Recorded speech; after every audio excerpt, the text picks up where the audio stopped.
Fellow Zimbabweans, tomorrow is a very, very important day. It is a peace day, it is a family day, but more importantly, it is a freedom day. We are marching for our freedom, and I'm glad to say I'm joining the people in their demonstration because this is not a party event, it is a people's event. It is just beyond a party. It is about all of us. It doesn't matter which party you belong to. It doesn't matter which church you belong to. It doesn't matter which region you come from. Let us come together. Let us reason together as a people to express ourselves. The state of affairs is unbearable. Our situation is unacceptable. Our circumstances are unbearable.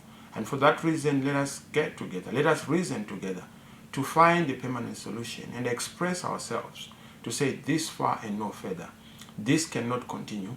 This cannot be a situation in our country. And tomorrow, because it is an important day, we have to express ourselves. And I urge you to express yourselves peacefully, express yourselves lawfully and constitutionally. Because ours is a peaceful march. Ours is a peaceful activity to make sure that we express ourselves in peace without causing any violence or confrontation.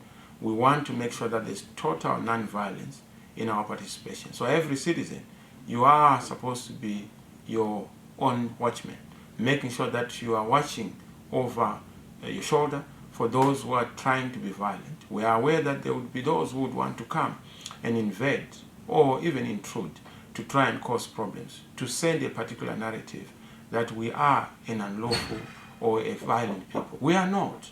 We believe in giving peace a chance. We believe in making sure that peace is simple. We believe in making peace a reality in our country. And for that reason, we are going to be marching peacefully. Our march is not just going to be peaceful, lawful, but it's also going to be constitutional. Beyond that, we want to make sure that we invite peace monitors. Yes, our journalists, yes, our church leaders, and indeed the international community, the diplomatic community, to come and superintend over this process, to make sure that there is accountability on everything that happens. Within our own system and mechanisms, we'll have to make sure that we put in place gadgets and personnel to make sure that those who are going to be violent are handed over to the police. But we are also asking our security services. That's why we have informed our police. As you know, this is a people's police, and we expect them to make sure that they defend, protect the people. And this is why even when you look at the logo of the police, it's written pro patria, pro lege, pro populi, meaning to say for the country, for the law, and for the people. Meaning to say whatever they do, they must do it for the people, for the country, and to make sure that it's for the law. It has to be lawful. And this is why, as MDC and as the people of Zimbabwe, have had the constitutional obligation and the constitutional right to inform the police, to notify the police, and the duty that the police have constitutionally, an obligation and responsibility they have, is to then in turn exercise their constitutional duty by providing security, peace, order, and stability. But more importantly, they have to make sure that they deal with all malcontents or elements of violence without labeling and condemning the MDC the way they've done. To say, look, the MDC is already mobilizing stones. We are not in the business of mobilizing stones. We mobilize people, we mobilize ideas. We mobilize ourselves and we mobilize peace for common good for our people. And that's who we are. So this whole thing of saying there are sacks of stones, granite stones that have been seen, is bizarre as it is ridiculous, because we don't believe in such. In fact, you can't even overthrow a mayor using a sack of granite stones. Why would that be a threat even to a whole government that uses, and that is guns, that is weaponry? We know that these are just scapegoats that are not necessary. We need to make sure that there is ambience, there is an environment of peace as we go to this action. The people are simply marching for their dignity. They are marching for freedom. We are marching for justice. We are marching for fuel. We are marching for energy. We are marching for electricity. We are marching for the decency in our homes. We are marching for decent salaries. We are marching for our civil servants to have dignity. We are marching to have hospital fees affordable, school fees affordable, our kids going to school. Can you imagine just having civil servants earning $35 a month in real terms? That's not possible to be sustainable. You look at our soldiers who are getting $50 a month. You're looking at your doctors, $150 US dollars, especially for those at the entry level. That is not acceptable. And that is why we are saying there has to be a real thing to find a permanent solution to the problems affecting our people. And this is why tomorrow's demonstration is a people's demonstration, no party regalia. We are marching against corruption and looting. We are marching against institutionalized corruption.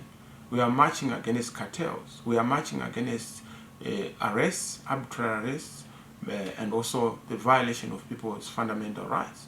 We are marching against the use of violence to settle disputes in our society. We are marching against exclusion of certain and important people. We are marching against election rigging. We are marching against stealing of elections and stolen mandates in our country. And we are marching for peace. We are marching for freedom. We are marching for legitimacy. We are marching for democracy. That is what it is all about. Some of you may want to know, what is the end game? What does success look like at the end of tomorrow? For us, we need a people's government, a legitimate people's government, from the people, by the people, and for the people. That government is only going to be the one that will be able to deal with the people's grievances. People's issues cannot be resolved without a people's government. And this is why we must be able to cure the fundamental problems that are affecting our country. And they are fivefold. The first one is the disease or crisis of legitimacy that has been birthed before the election, during the elections, and after the elections. And that has to be dealt with. The issue of comprehensive reforms that will address the deficit and deficient areas around governance and good governance have to be resolved. Issues to do with nation building, national healing, and the national visioning process. And this is why I've invited Mr. Mnangagwa to say, let's reason together, not for purpose of power sharing, but for purpose of vision sharing, of ideas sharing, of sharing a dream for a great country, a dream for a great Zimbabwe, a dream for happiness, for freedom, for justice, for the pursuit of happiness for every citizen. That can only be possible when the political players are able to come together. As you know, people voted. They are very clear in terms of their choices, in terms of where they have reposed their mandates. We need to respect that in the process of envisioning for our country, in the dialoguing process. The fourth issue is the issue of international engagement. I've made this point. There can't be genuine and possible international engagement without national engagement by citizens, among citizens. So we need people to come together so that we then pave a way for an international engagement, so that we shed off our banana republic tag and the pariah status that we have attained over the years. To be able to do this, there's need of joining of hands, joining of the minds, and of course, a meeting of the minds as we move forward as a people in this country. Last but not least is the issue of dealing with the economy. Economic reforms, but economic resuscitation, humanitarian support. The social crisis has to be alleviated. And to be able to do this, there has to be a shared understanding of the problems that we are facing. Once we have done this, we then have to embark on a 5-step process to have a solution in this country. The first one, let's build a national consensus on the direction of our country. Secondly, let's have inclusive, credible national dialogue with observers and also adjudicators who are able to move this process forward, who have mutual respect of both parties. Beyond that, we also need to make sure that internationally there is scaffolding of the process, there is underwriting of the process, so that there is no clawback on the progress that would have been made, and have sunset provisions to whatever dialogue we are going to have in terms of the time frame.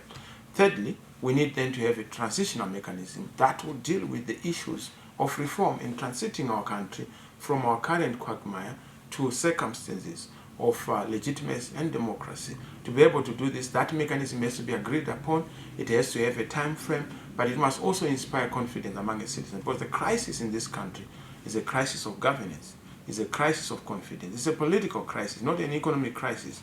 We must fix the politics so that the economics falls into place. So that is what we must be able to deal with. The fourth issue is a comprehensive raft of reforms: electoral reforms, political reforms, constitutional reforms, legislative reforms, media reforms, and all other such reforms, including economic reforms and social reforms, dealing with the state-party conflation, so that we remove that partocracy, the separation between the state and the party, so that we are able to restore the role of the people in governance, the role of the citizens in governance. Last but not least is to pave way for free and fair elections, so that elections are not disputed. We don't want a vicious circle of disputed elections, of disputed money, of stolen elections. That is the genesis of the problem. Once we are able to resolve issues of stolen elections, then we're able to find a way forward for the people of Zimbabwe. So the solution is not going to be getting a loan for ESCOM to deal with electricity. That's not the answer. You are answering the wrong question. The question is, what do we do to deal with stolen elections? That requires the roadmap to the return to legitimacy and democracy, and not a soft loan. Because the soft loan, if it is given without the fundamentals, without the issue of addressing the base, it will be just tampering with the superstructure without going to the base and finding the fundamental institutional issues that have to be the foundation of a sustainable and democratic Zimbabwe. I thank you. God bless you.